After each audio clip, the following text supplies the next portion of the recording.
आत्मीय भाइयों और बहनों, प्रणाम। आशा है आप स्वस्थ होंगे, व्यस्त होंगे, मस्त होंगे, अपनी रोटी मिल बांट कर खा रहे होंगे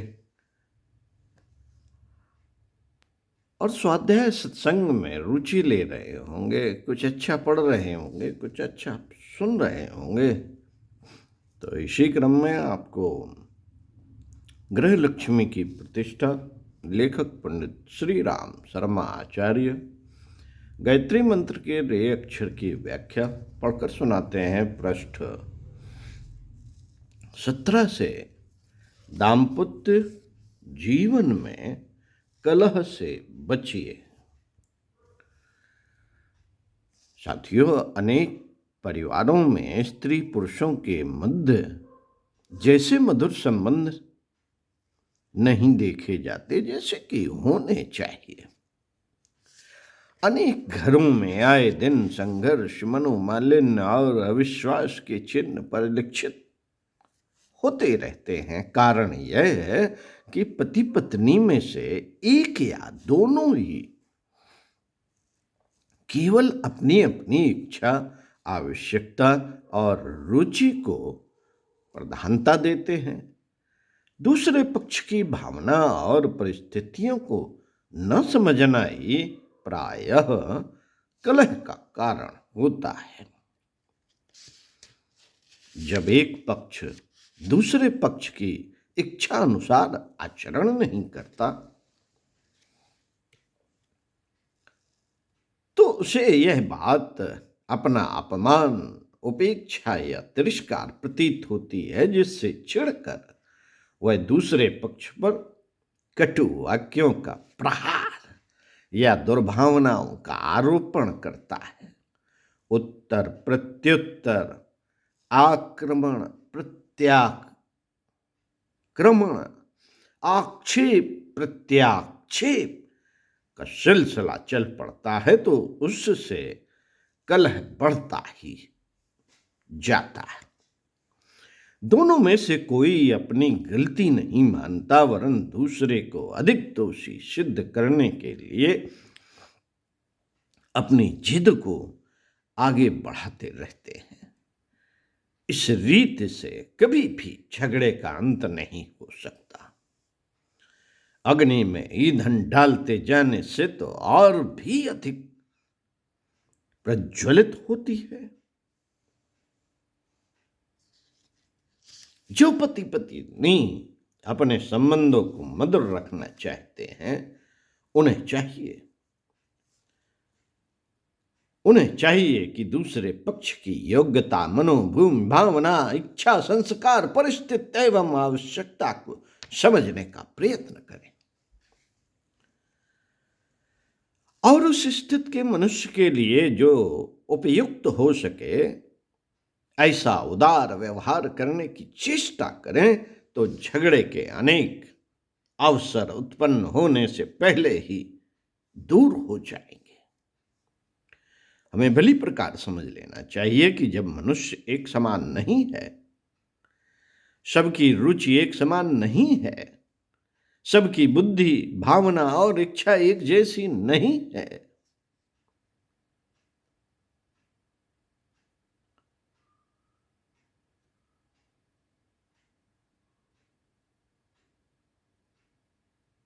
ना होती है। यह हमें भली प्रकार समझ लेना चाहिए। भिन्न वातावरण, भिन्न परिस्थिति और भिन्न कारणों से लोगों की मनोभूमि में भिन्नता हो जाती है। यह भिन्नता पूर्णतया मिटकर दूसरे पक्ष के बिल्कुल समान हो जाए, यह हो नहीं सकता। कोई स्त्री पुरुष आपस में कितने ही सच्चे क्यों ना हो, उनके विचार और कार्यों में कुछ ना कुछ भिन्नता रह ही जाती है। अनुदार स्वभाव के स्त्री पुरुष कट्टर एवं संकीर्ण मनोवृत्ति के होने के कारण यह चाहते हैं कि हमारा साथी हमारी किसी भी बात में तनिक भी मतभेद न रखे। पति अपनी पत्नी को पतिव्रत का पाठ पढ़ाता है, पति अपनी पत्नी को पतिव्रत का पाठ पढ़ाता है और उपदेश करता है कि तुम्हें पूर्ण पतिव्रता, इतनी उग्र पतिव्रता होना चाहिए कि पति को किसी भी भली बुरी विचारधारा, आदत, कार्य प्रणाली में हस्तक्षेप न हो। इसके विपरीत स्त्री अपने पति से आशा करती है कि पति के लिए भी उचित है कि स्त्री को अपना जीवन संगी, आधा अंग समझकर उसके सहयोग एवं अधिकार की उपेक्षा न करे। ये भावनाएं जब संकीर्णता और अनुदारता से सम्मिश्रित होती हैं, तो एक पक्ष सोचता है कि मेरे अधिकार को दूसरा पक्ष पूर्ण नहीं करता। बस यहीं से झगड़े की जड़ आरंभ हो जाती है। साथियों, इस झगड़े का एकमात्र हल यह है कि स्त्री पुरुष को और पुरुष स्त्री को अपने मन की अधिकाधिक उदार भावना से बरतें। जैसे किसी व्यक्ति का एक हाथ या एक पैर कुछ कमजोर, रोगी या दोषपूर्ण हो तो उसे न काटकर फेंक देता है, न कूट डालता है और न उससे घृणा, संतोष, विद्वेष आदि करता है, अपितु उस विकृत अंग को अपेक्षाकृत अधिक सुविधा देने और उसके सुधारने के लिए स्वस्थ भाग को भी थोड़ी उपेक्षा कर देता है।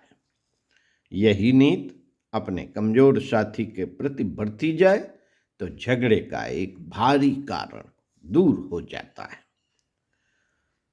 झगड़ा करने से पहले आपसी विचार विनिमय के सब प्रयोगों को अनेक बार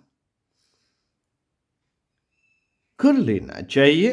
कोई बज्जर मूर्ख और घोर दुष्ट प्रकृति के मूर्ख मनुष्य तो ऐसे हो सकते हैं जो दंड के अतिरिक्त और किसी वस्तु से नहीं समझते, पर अधिकांश मनुष्य ऐसे होते हैं जो प्रेम भावना के साथ एकांत स्थान में सब ऊंच नीच समझाने से बहुत कुछ समझ और सुधर जाते हैं। जो थोड़ा बहुत मतभेद रह जाए उसकी उपेक्षा करके उन बातों को ही विचार क्षेत्र में आने देना चाहिए जिनमें मतैक्य है। संसार में रहने का यही तरीका है। संसार में रहने का यही तरीका है कि एक दूसरे के सामने थोड़ा थोड़ा झुका जाए और समझौते की नीति से काम लिया जाए। महात्मा गांधी उच्च कोटि के आदर्शवादी और संत थे, पर उनके ऐसे भी अनेकों सच्चे मित्र थे जो उनके विचार और कार्यों से मतभेद ही नहीं विरोध भी रखते थे। यह मतभेद उनकी मित्रता में बाधक न होते थे। ऐसे ही उदार समझौतावादी नीति के आधार पर आपसी सहयोग संबंधों को कायम रखा जा सकता है। साथियों, इसका अर्थ यह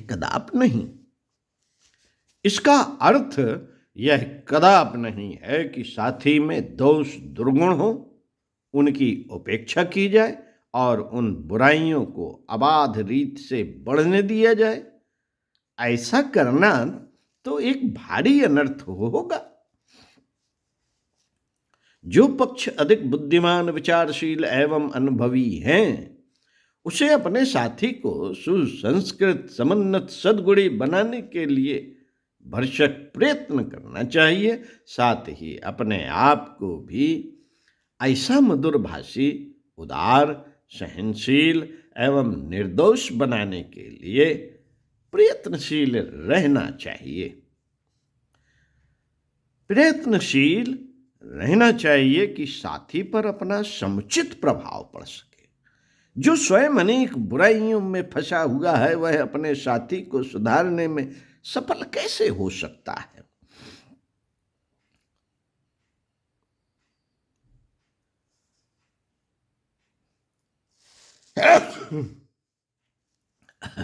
सॉरी।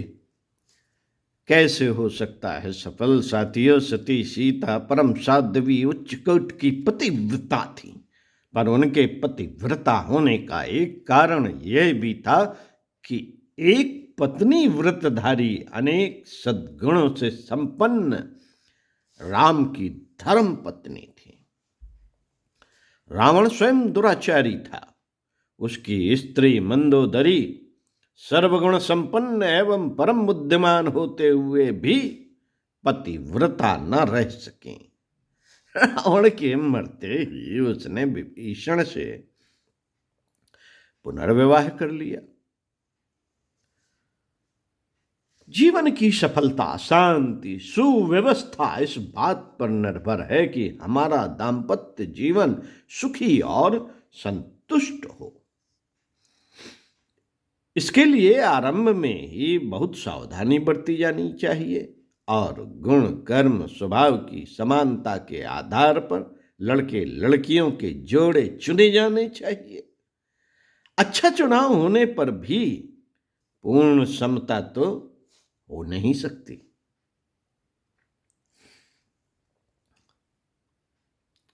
इसलिए हर एक स्त्री पुरुष के लिए इस रीत को अपनाना आवश्यक है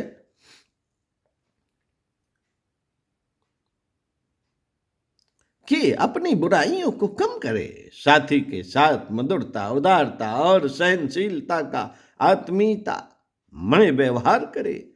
साथ ही उसकी बुराइयों को कम करने के लिए धैर्य, दृढ़ता और चतुरता के साथ प्रयत्नशील रहे। इस मार्ग पर चलने से असंतुष्ट दाम्पत्य जीवन में संतोष की मात्रा बढ़ेगी और संतुष्ट दंपत्ति स्वर्गीय जीवन के आनंद उपलब्ध होंगे। पंडित श्री राम शर्मा आचार्य। ओम शांति। साथियों, स्वाध्याय सत्संग हमने किया और गुरुदेव की तमाम बातों को बताया। इन बातों पर चिंतन मन अगर हो जाए तो मजा आ जाए।